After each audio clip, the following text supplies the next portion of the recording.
तो मैं मध्य प्रदेश सागर जाऊंगा, ये बात मैं आपको बता रहा हूँ। अरे साथियों,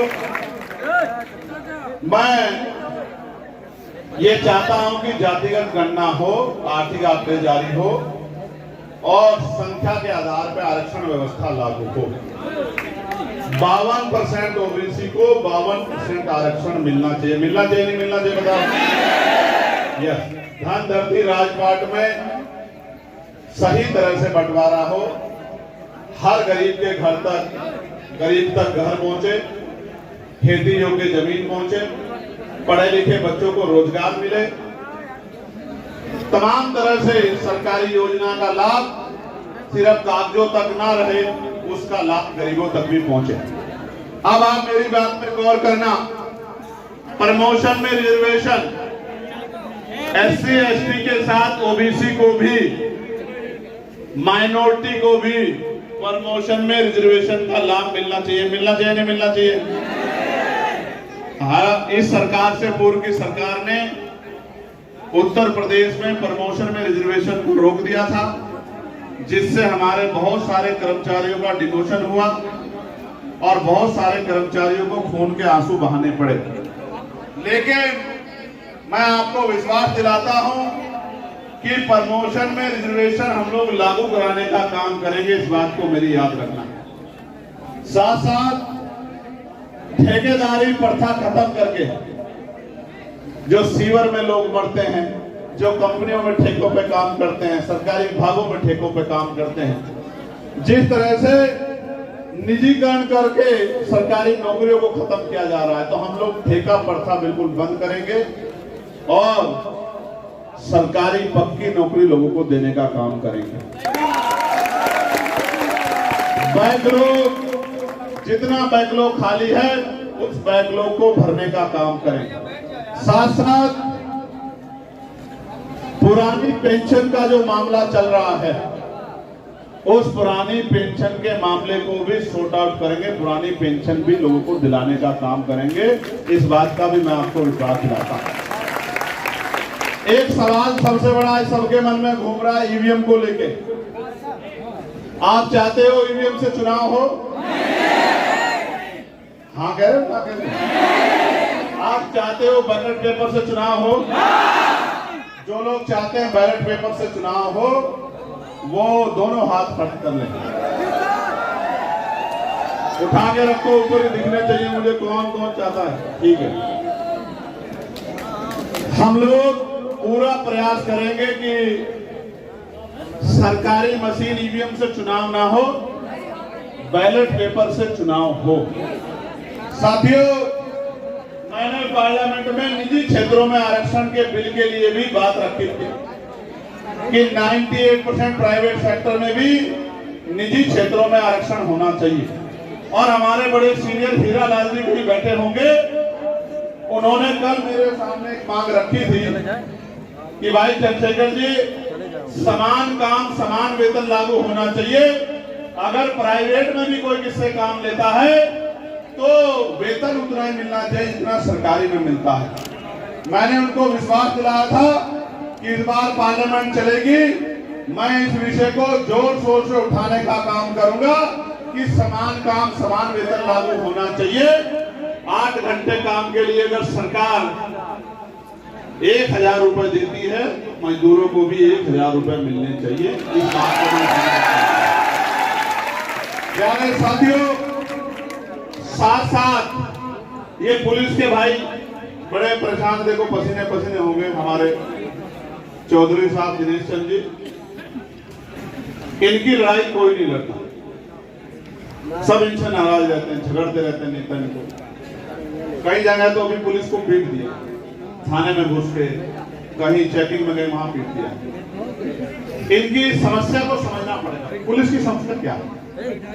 क्या पुलिस अपराधी है या पुलिस जनता को पीटना चाहती? नहीं।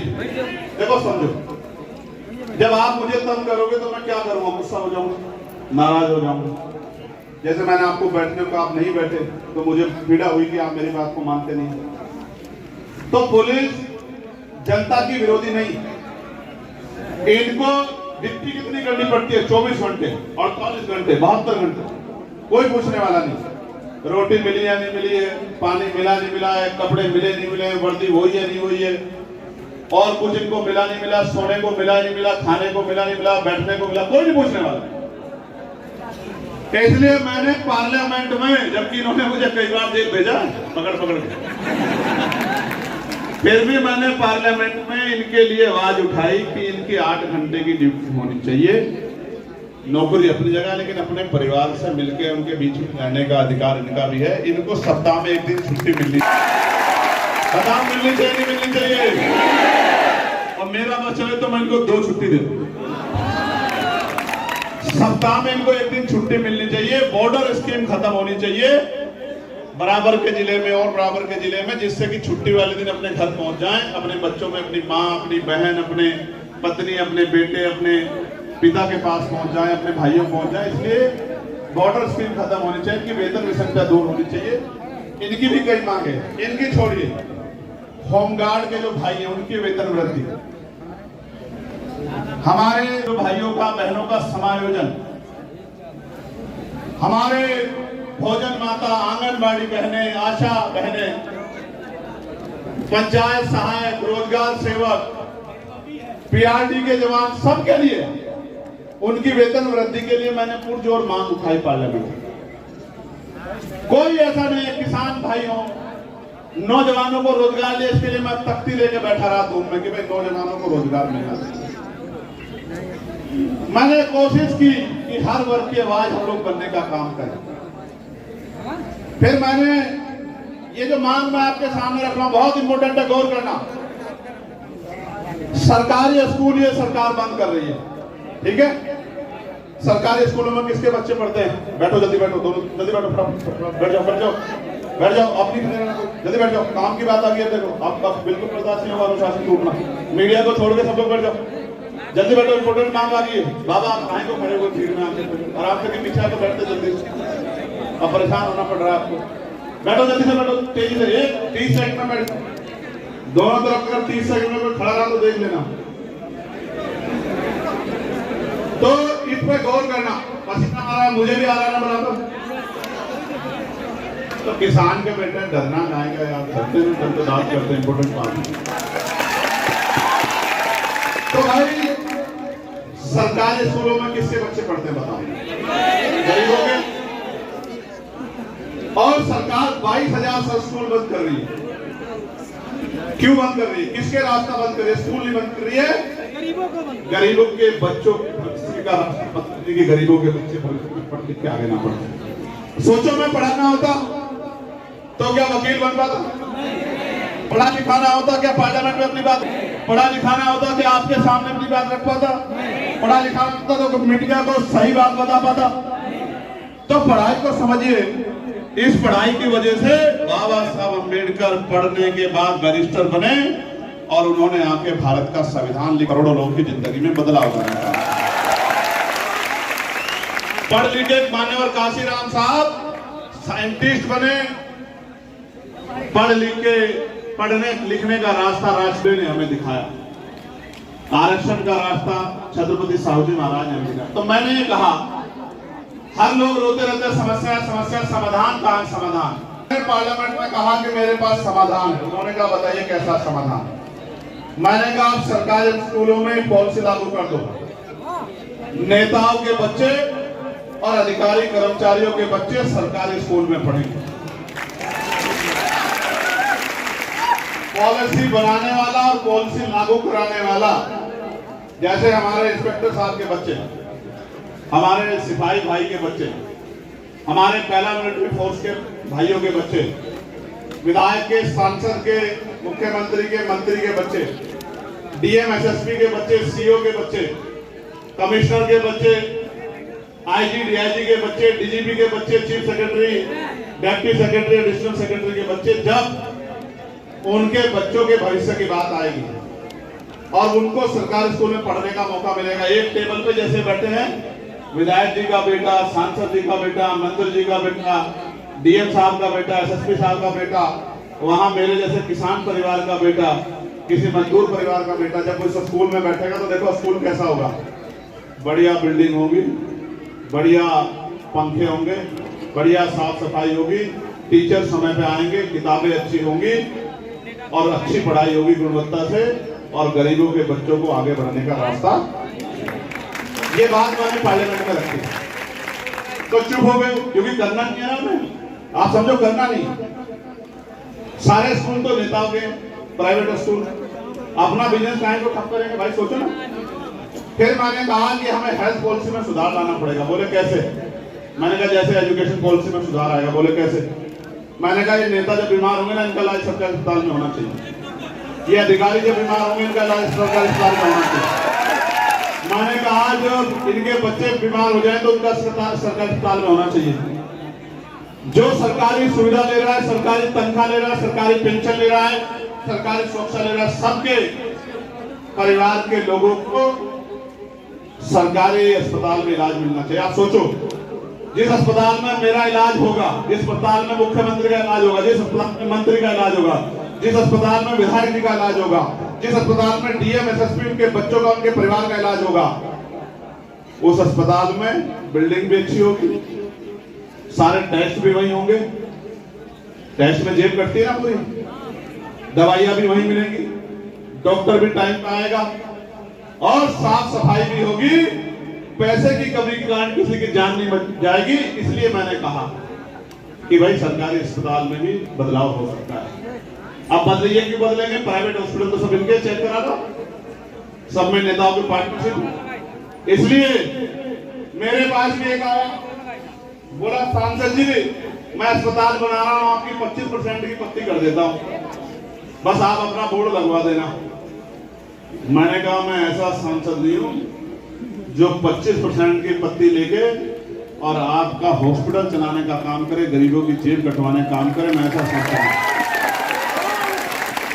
मैंने कहा मैं ना 25 लूंगा, ना 50, ना 100। मैं तो कोशिश करूंगा कि आपके ऊपर भी ये फाउंडेशन लगा दूं कि आप 10 रुपए से ज्यादा फीस नहीं लोगे, गरीबों का मुफ्त में इलाज करा। तो एकदम से उसके भाग गया, चाय भी नहीं पी मेरी। समझे? सबको खरीदना चाहते हैं, सबको डराना चाहते हैं, सबको अपने काबू में करना चाहते हैं। लेकिन जिन्होंने जान भी दांव पे लगा दी हो, वो किसी चीज का लालच करेंगे क्या? अगर मैं तुमसे कुछ मांगू, दोगे नहीं दोगे? बताओ। सोचो मुझे कल पैसे की जरूरत हो जाए इस आंदोलन चलाने के लिए, दोगे नहीं दोगे? एक आदमी कितने पैसे दे सकता है? जो सबसे गरीब हो वो बताओ कितने पैसे दे सकता है?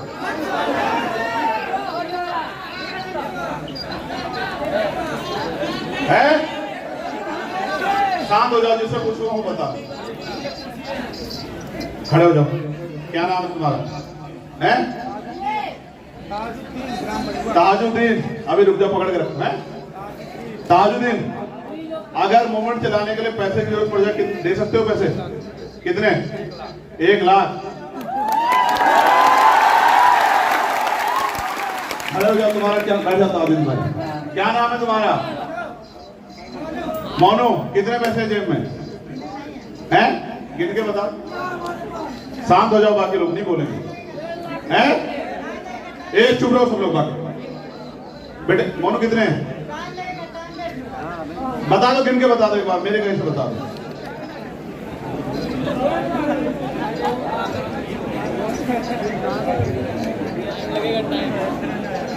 कितने हैं मोनू?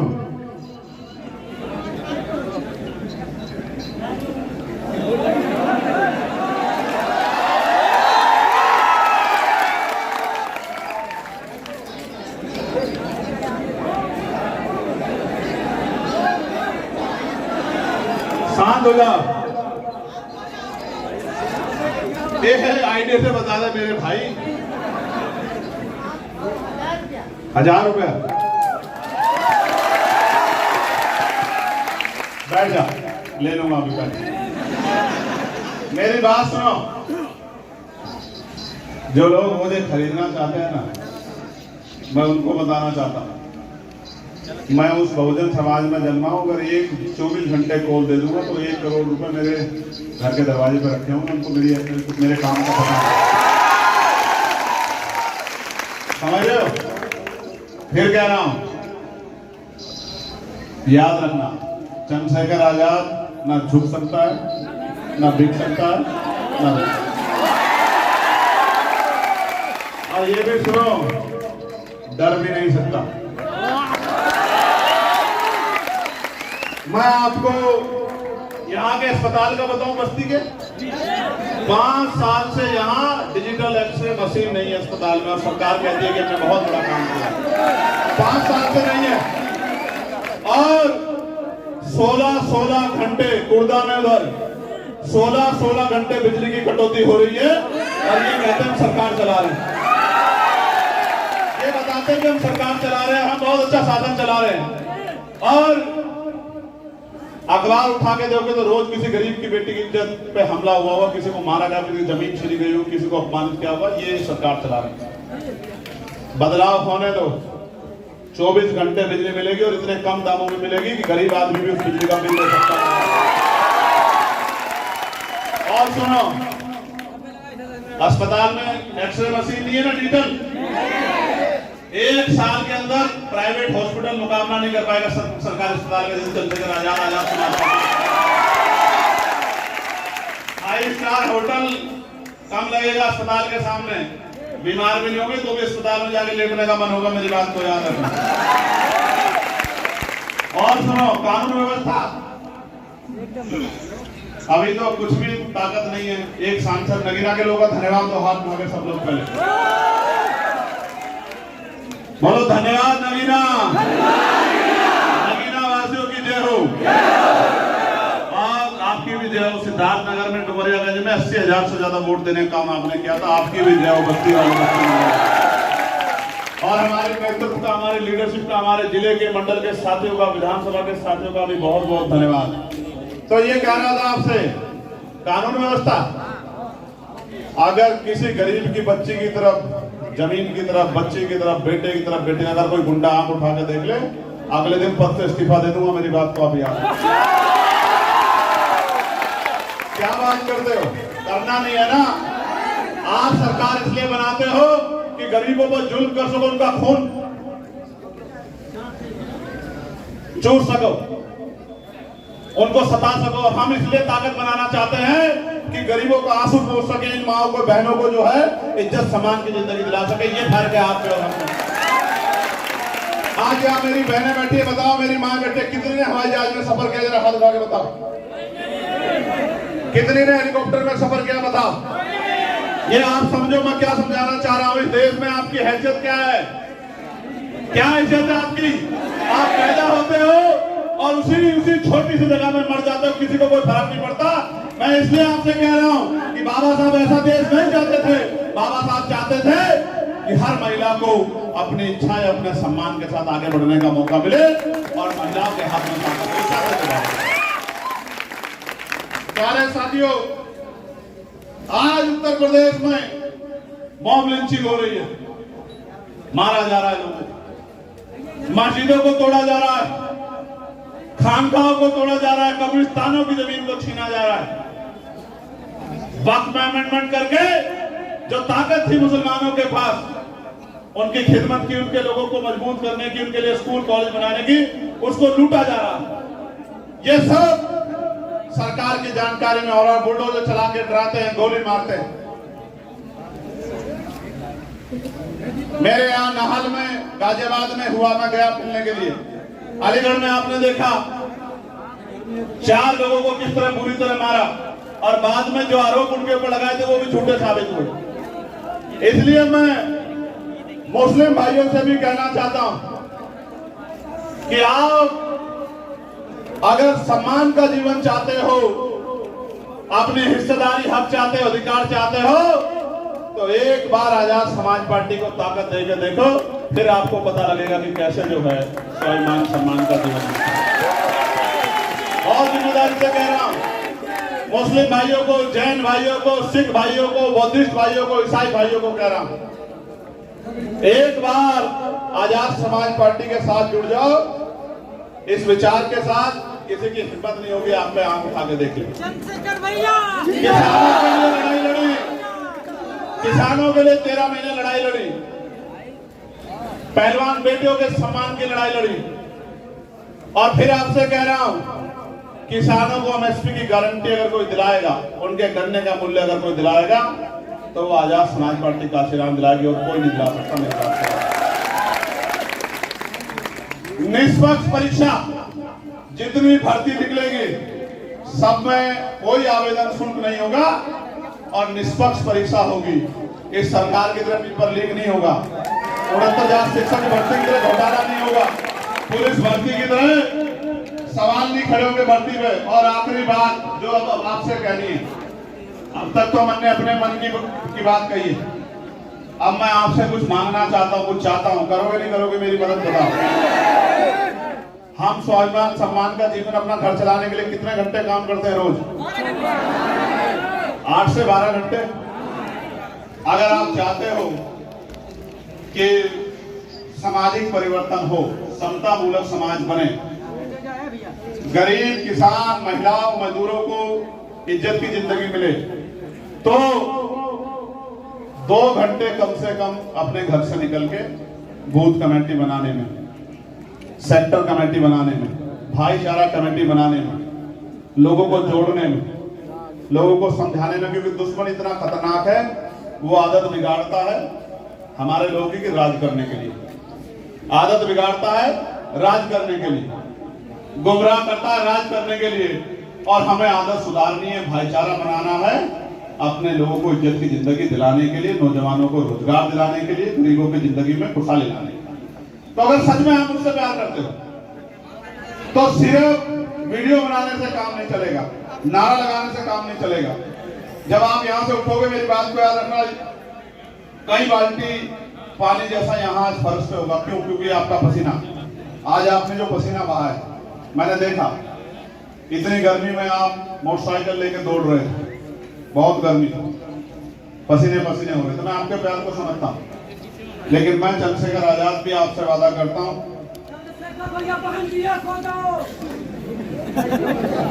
मैं आपसे वादा करता हूँ, ये मेरे हाथ में होता तो कभी का कर देता भाई।